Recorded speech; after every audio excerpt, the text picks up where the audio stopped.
Yeah, it's wonderful to be with you tonight. I'm not a Christian, I'm a Baptist. Very sensitive people may be extremely aware of the pain of being alive. Start to realize I'm not only myself, I am that moment also. Oh, I don't want to be a Hindu. You mean they be crazy, you know. A little less quick to start sending folks to hell. Yeah. Shame was almost viewed as a motivating force that even a minister would use on their congregation to get them to do things. I'm Clint Sabom, and this is the Graveyard Cowboy at Midnight. Greetings, friends and fellow seekers. This is the Graveyard Cowboy at Midnight. I'm your host, Clint Sabom, and we are here with a modern-day Gnostic teacher that I have been very fortunate to make an acquaintance with, and he has agreed to come on for an interview here. He's written 5 or 6 books, I believe, and Malachi, it's good to have you here. Thanks for coming. Oh, thanks for having me. I appreciate the invitation.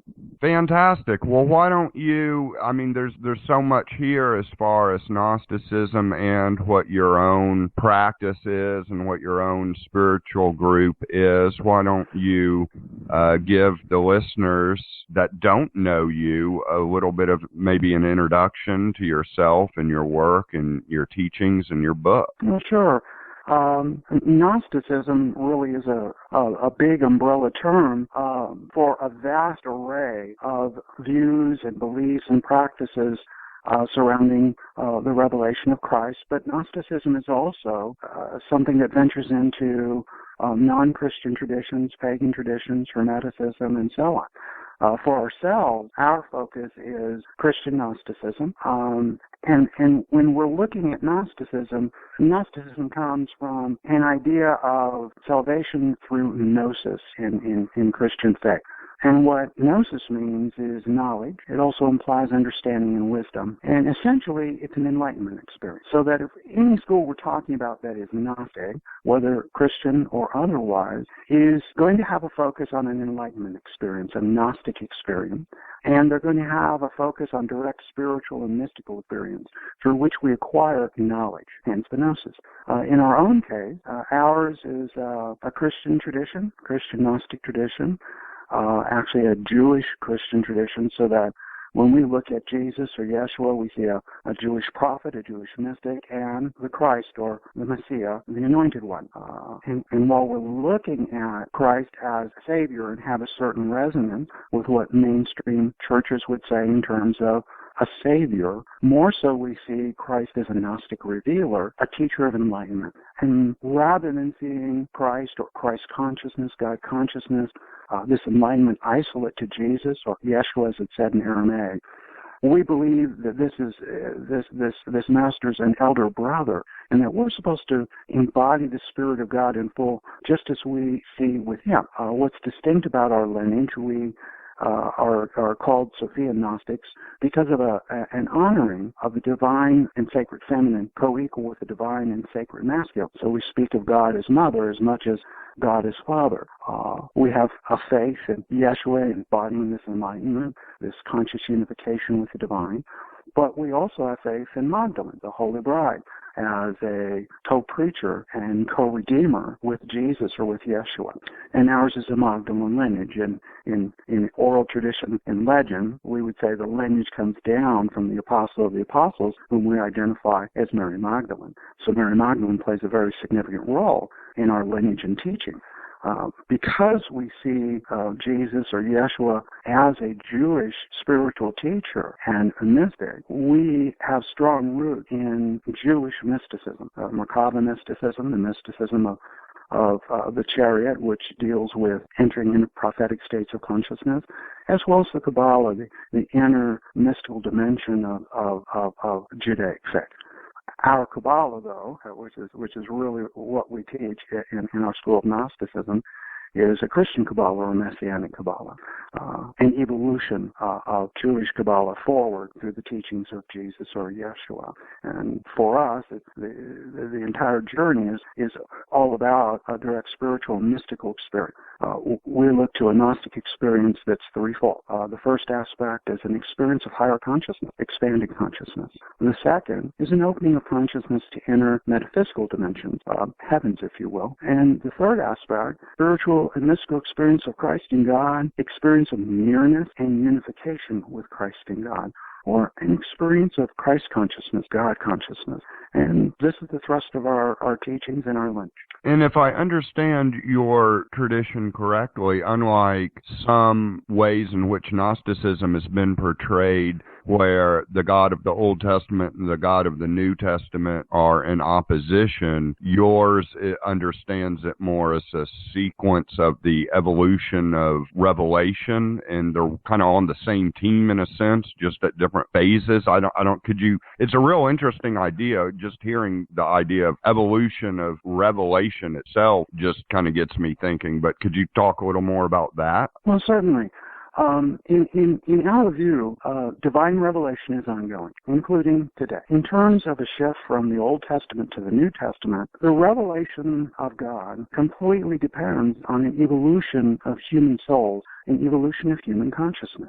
So from one point in time to another, there's going to be a growth, a maturation, and evolution in our understanding of the divine and our ability to receive the divine revelation more and more directly. If you look into the Old Testament, there's a certain gradation of enlightenment that's happening. There are certain gradation of consciousness. There's still a very distinct separation between the human being and the divine. When we shift into the gospel, though, all of a sudden, there's a discussion on an embodiment, a conscious unification with the divine. And all of a sudden, teachings can be heard in a new way, in a new light. New teachings can be given, new revelations, a new practice of faith. So for us, it's all about an ongoing revelation. Today, we talk a lot about living in the second coming. And by that we mean, well, the second coming, the first coming is in Yeshua, in Jesus. The second coming is in us. When we embody that higher consciousness, that Christ consciousness or God consciousness ourselves. And we would say, well, there's a continued evolution of the revelation now, so that while we certainly refer to scriptures in the Old Testament and scriptures in the New Testament, as well as those that didn't make their way into the Bible, Gnostic scriptures that resonate with our experience, we also believe we're receiving an ongoing revelation of gospel, Christ, God, today. So this is a view that we hold, that as human consciousness and human souls evolve, we receive a greater and greater revelation of our origin, our source, the infinite. And in addition to, if I'm correct, in addition to using the four canonical Gospels, you also use the majority of the Nag Hammadi text, which are often referred to as the Gnostic Gospels. Well, I don't know if we use a majority. We do use, for example, the Gospel of Thomas, the Gospel of Philip, aspects of the Acts of John, Gospel of Truth. So we actually draw out from the Nag Hammadi those texts that resonate with our spiritual realization, with our Gnostic experience, and take those up. We also draw strongly from a Gnostic gospel entitled the Pistis Sophia.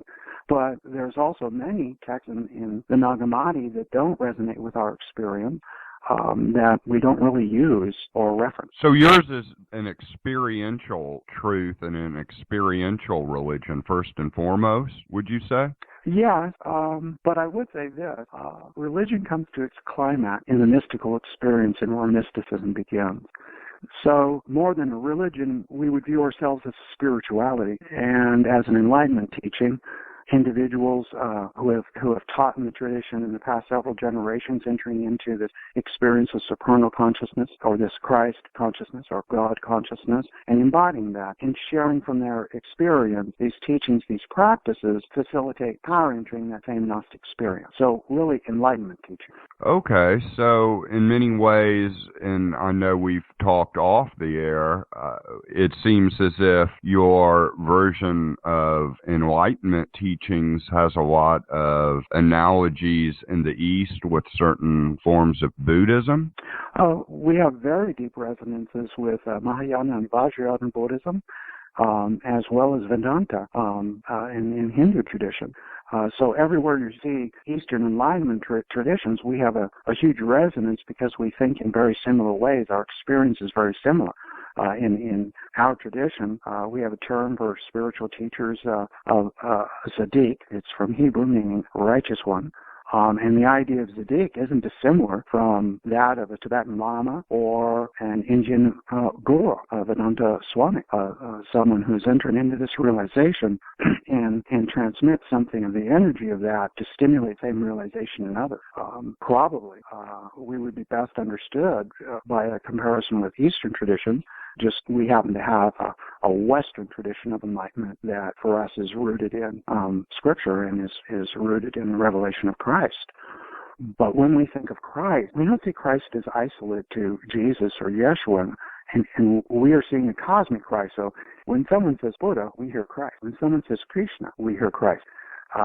This has to do with our idea of and feeling of an evolving revelation. Well, the revelation of what we call Christ and what we call God would not be exactly the same to various people at various times. It would shapeshift, if you will, and it would be different, all according to the consciousness of those people, their mentality. Yeah, all of our major religions here in the West have a very vibrant and helpful mystical tradition. Why do you think that the Western Enlightenment traditions have somehow gone under the radar compared with the Eastern ones? Well, unfortunately, we've had a socio-political use of religion in the influence and development of Western culture, where the Christian stream, for example, was completely taken up by Rome. And down from there, very much controlled for other purpose other than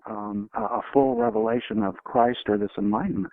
Basically speaking, because it became this socio-political vehicle, all of the mystical dimensions or schools of thought progressively were crushed and were silent. We have suffered a lot at the hands of Orthodoxy and the Catholic Church over hundreds of years. Yeah, we certainly have, and I suppose Gnostics have been meeting more secretively, or they met more secretively in the past, perhaps, than you have to meet today. You don't face persecution. Your group doesn't have protesters outside your house or anything, do they? No, we don't. And I think you make a good point. Our lineage, not in the distant past, was completely an oral tradition where you had to know one of the elders or Tao, one of our Zodikim, and live close to them in order to go and receive teaching in person and initiation in person. And that's the way it worked. At the same time, most of our initiates would have been members of mainstream churches, completely participating in the outer church, while privately holding Gnostic or mystical views of Christ. And that's how it went for generations. Today, of course, we can write publicly about these kinds of teachings. We have 5 books that are currently in publication, coming out with a 6th book this year. We have an open website. We have this technology where we can speak to people around the world. So, and there is no persecution of it. We're free to express our faith. We're free to express our teachings and our practices and to enact them. So we're very fortunate. It's a very different time now. It is, and it's good not to take that for granted. Why don't you give the listeners, if you can, maybe a picture of perhaps a gathering of your spiritual movement, your group, however you call it and define it. I'm getting a little tongue-tied as far as labels and categories here, but what's it like when you all get together? Well, this would depend upon the purpose of our gathering. An example, we honor Shabbat Continuum every Sunday. We gather at noon. At the outset, people are having spiritual conversation. Then we actually begin our discourse.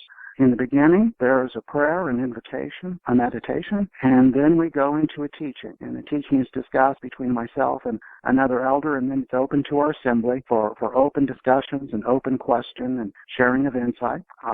At the conclusion of that, there is a blessing. Then we'll have a break, and we share a potluck or a lunch together. At the end of that, we have a ceremony, a wedding feast, which is the Feast of Bread and Wine, what would be called Eucharist. In a form that we would celebrate it in, and that's our Shabbat day. That's been our meeting, and that's a process here in the Mother Circle. We'll work together for perhaps 4 hours in spiritual conversation and in prayer and in worship. On other occasions, on some of our high days or holy days, in an evening, we might gather to enact a ceremony and prayer around a corresponding mystery of the gospel. We have a feast of Mother and Child. We have a feast of John the Baptist and the preaching of the gospel. We have a feast of crucifixion and resurrection. We have a feast of Mary Magdalene, the Holy Bride. We have a feast of Pentecost and Ascension. We have a feast of Apostolic Succession. We have a feast of the Apocalypse or Revelation or Second Coming. And we have a feast of the Blessed Dead called the Feast of St. Lazarus, where prayers for the dying and the dead. So depending on that theme, we'll get together and we'll draw some mysteries out in something of psychodrama and engage in a very charismatic worship and movement in ritual. Other times, we might gather to engage in very specific kinds of meditation, or we might have gatherings specifically for prayer or a spiritual work for this need or that need of people or the land or things that are happening in the world. So you talk too about heavens and traveling to other dimensions. Is that how it is? There's other dimensions or realities kind of parallel or alongside this one that we can travel through or to in the spiritual plane? Well, yes, very much so. As a matter of fact, that occurs in canonical scripture. 2 Corinthians chapter 12, verse 2, St. Paul writes about a person, probably himself, who's taken up into the third heaven, who hears or sees mysteries that no mortal is allowed to repeat. And he specifically uses the phrase, a third heaven. It implies his readers know about this heaven and other heavens. And he speaks of being taken up, whether in the body or out of the body. He does not know.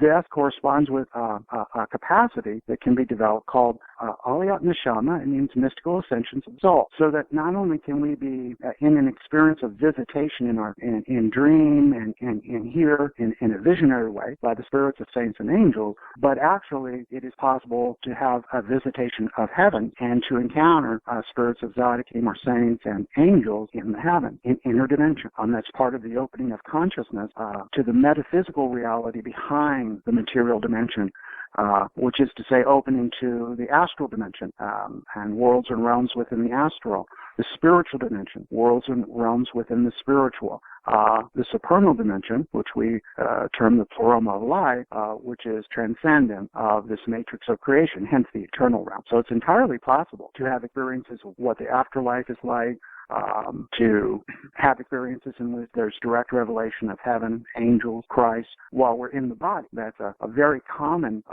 Gnostic point of view. The Gospel of Philip, out of the Nag Hammadi, says something very interesting surrounding an idea of resurrection. It says there are those who believe that first you die and then you will be resurrected. It goes on to say, but they are mistaken. First you are resurrected and then you may die. And of course they've just flipped on its head Christian theology there. But what they're talking about, they're saying resurrection's an awakening experience. Resurrection's an experience of higher consciousness, this opening of consciousness to the heavens, to Christ, to the pleroma of light, so that one not only has faith in this, but one knows about this. And then they're saying you can die, which was what they're actually meaning is, well, through this enlightenment experience, you may experience liberation, a full reintegration with the light and spirit of the infinite. So definitely there is a capacity for a transference of consciousness into a body of light and an experience of realms, worlds of inner dimensions, whether hells, heavens, or myriads of realms in between, what one would define as hells or heavens. Of course, and there's certainly many accounts of saints and, mystical literature in mainstream Catholicism of people traveling. I'm curious, though, do you have any of this mapped out? Do you have a rough map of the territory? When you were talking about astral and spiritual and supernal, it sounded vaguely similar to Hermeticism. I'm curious. I don't know. I'm starting to get curious if you have these different heavens mapped out. I mean, you mentioned Paul in the third heaven. Do you have a sense of actually what that third heaven was? Yes, very much so. We have as I shared earlier, we do teach Kabbalah. There are teachings of the seven heavens and the heaven of heavens in the Kabbalah. And so the third heaven be Shehakim. That could be translated into English as paradise, heaven, or a heavenly dwelling. Shehakim is one of the astral heavens. It's the third of the astral heavens. It is said to be the heaven in which the light of Christ or the Messiah shines into the outer or lower astral heaven. It is said in the Kabbalah to be the source of issuance of heavenly manna, and it is filled with countless mansions or heavenly light realms into which souls may be drawn. Shehakim, for example, which we're talking about, stands in between Zabul and Rakia. Zabul, meaning dwelling, that's strongly associated with an image of heavenly Jerusalem and heavenly temple, said to be the heaven of martyrs, are those who have engaged in a full self-offering in their lifetime. Rakia, which means firmament, that's a heaven composed of the astral universe and astral world. So there are distinct teachings on what the experience of each of the heavens is, what angels one encounters, what kinds of knowledge, understanding, and wisdom one receives. There are teachings that express that from one heaven to another, in a sense, there's a greater light, a greater love or connectivity, a greater holiness, a greater glory, a greater presence of Christ and God, until finally in the eighth heaven, there's an experience of conscious union. So indeed, there is, if you will, a map based upon what's been shared from many who have entered into the direct experience of heaven. Wow. So I'm curious, is this safe? I sometimes hear people talk about astral projection, and it's described, and I mean safe for somebody who accepts the basic premise, not safe in the sense of people that might not get into this stuff anyway, but say people are into the possibility of opening up their consciousness, and perhaps they've been meditating. Is this mystical ascension safe in the sense that I guess when I hear stories of astral projection, something about it seems, I don't know, oddly unsettling to me. But at the same time, sometimes when shamans will talk about going into different worlds, it feels a little smoother or safer to some degree. And then you have things like A Course in Miracles that say, well, everything's just light anyway, so everything's safe. Just relax. So, I mean, maybe tell us some about this process of mystical ascension, and are there dangers? Are there precautions? Is there a safety of light? Do you go inward? Do you eject through a third eye, or exactly? Could you talk more, please? Yes, certainly. And first of all, no, it's not safe. Just like walking in this world isn't safe. We can encounter so many wonderful beings in this world. We also can encounter evil and things in between. So to say safe, if one wishes to engage the Gnostic path or the mystical path, it's very wise to have an experienced teacher and guide and a community, to have that support of those who can give input on one's experience and help out in one's experience. It's an extremely good idea. There aren't just heavens, there are hell realms. There aren't just heavens or hells, there are realms in between, archonic realms, realms of rulers, which are admixed spiritual forces, not exactly evil and not exactly good. There are all kinds of spiritual influences in the great matrix of creation in the metaphysical dimension. So there is a need for self-purification. There's a need for initiation. There's a need for consecration. There's a need to open to the holy light and spirit of God and to receive that and to walk in the presence of God. There is a process.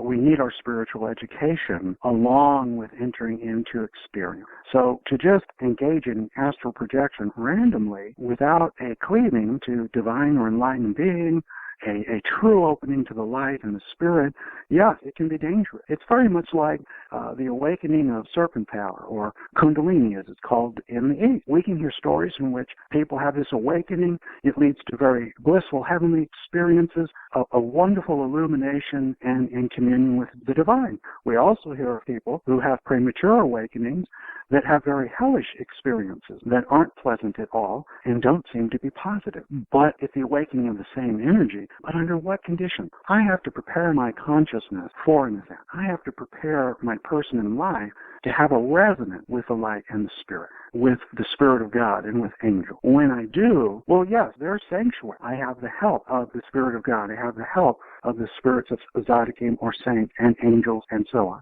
If I were in a strange or impure mentality, very caught up in self-grasping, in desire and fear, it could be a very negative experience if I were to have an astral projection moment. So it's very much that saying, as above, so below, as below, so above. Walking in this world, all kinds of experiences are possible, good and bad, if you will, positive and negative. The same thing is true in the astral and in the spiritual dimension. Where there is only light, divine presence, so on, is supernal in the eternal realm. In the matrix, the spiritual dimensions, astral and material, there's always the influence of both good and evil, and therefore a mixture. Wow. So I'm curious. Of course, my mind's going to the dark side of things, but I'm curious about because I suppose it could happen a good bit, and if there are people in their late teens or in their early 20s that are sensitive and have a strong intuition, but in a sense haven't gone through a purification or worked through their own stuff in a general manner more, what is an example or a danger of opening too quick and perhaps enlightenment experience kind of being very disorienting? And if that does happen to people, how do you as a teacher help them kind of find their way back, so to speak? Well, first, this assumes a person wants help. One of the problems in a sort of premature awakening of serpent power and premature psychic experiences is, well, we can get pretty puffed up with ourselves and become a know-it-all. Not listening to anyone else. So it's hard to say. It depends on the person. Does the person actually want some guidance and some instruction, some practices that will help them, perhaps prayers with them and so on that can help a lot, or no? It all depends. A lot of people can go through some early awakening experiences, really get lost, and yet later find their way and find their path. You have all these possibilities. There are folks who get caught up in it for a lifetime.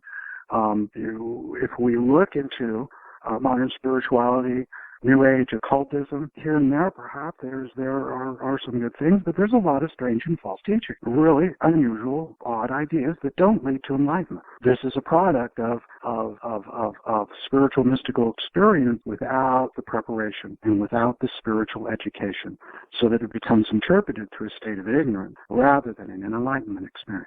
Then there are other scenarios in which wonderful things are being revealed and coming out, and you can see a clear path to enlightenment in it. So there's all these possibilities is what I would share. Sure. And it seems also what came to my mind just now is in recent years, and there's no danger of talking about this because CNN does specials on it, but there are a lot of Americans basically getting into ayahuasca ceremony and things like that, where different drugs and psychedelics are used. And then there's, of course, plenty of spiritual teachers that encourage abstinence from all of that completely. Do you all have any stance on that either way, or any suggestions either way?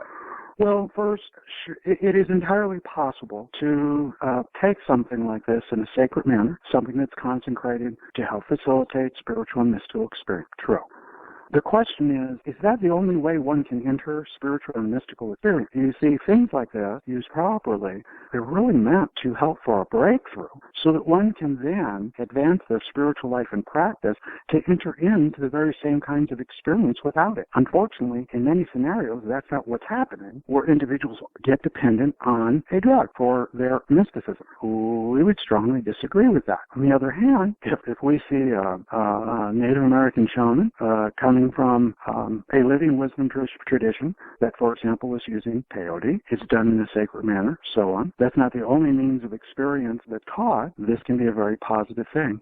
So it's really going to depend upon intention, how one's approaching it, and if in fact it's put in its proper place as an instrument for breakthrough rather than the whole mode of one's communion with God. If it's the whole mode, then in a manner of speaking, one has an idol and it becomes the drug. That's a good point. I'm reminded of the ones that talk about these different plants, and they talk about them personified as if the plants are teachers, and the plants, once the plants have fully taught your spirit, you certainly wouldn't need to take the plants to benefit from the plants' teaching. But it's certainly, don't you think it's certainly possible to learn, for example, anything peyote might teach you. There are certainly other ways to learn all the same exercises and realization. Absolutely. In our lineage, there's a play of what we call light transmission. It's our way of initiation and spiritual empowerment for practice and for one's realization. And in a moment of light transmission, people can have all kinds of very visionary experiences without having taken any substance at all. It's a movement of the Holy Spirit. It may be a movement of a tzaddik or apostle sharing something of the energy or the power of their realization in a moment with some of their friends. And, well, there's definitively a light transmission, something that might be akin to the story of the Transfiguration in the Gospels, where all of a sudden a person's noticing, hey, there's a lot of glory in the room and around so-and-so. Oh, around me too. And, hey, there's luminous beings. There's angels in here. And they haven't taken anything. They have just been engaged in a very deep prayer life and meditation life, and they're there with others who have had some sort of spiritual realization, and the Spirit of God moves, and here's this powerful mystical experience, visionary experience, without something like peyote and so on. So absolutely, through prayer and meditation and through a play of energy, we can have very profound mystical experiences. I'm reminded of what Yeshua, Jesus says, where two or more are gathered in my name, I'm with them.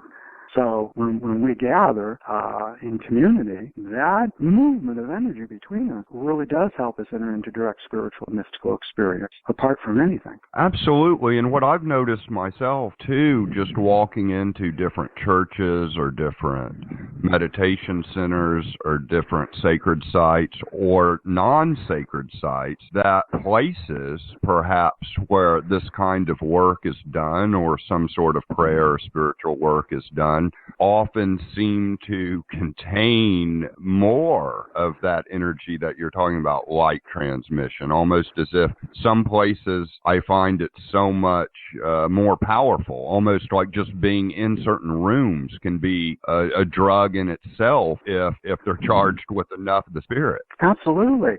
It's the same with also special places out in nature, what we would call places of power, where there's just a beautiful concentration, if you will, of the presence and glory of God. And often because people have engaged in prayer, meditation, ceremony, worship in those places. And on that note, I just remembered that my wife and I have a trip planned to Machu Picchu later this year, so perhaps I could look forward to that. Yes.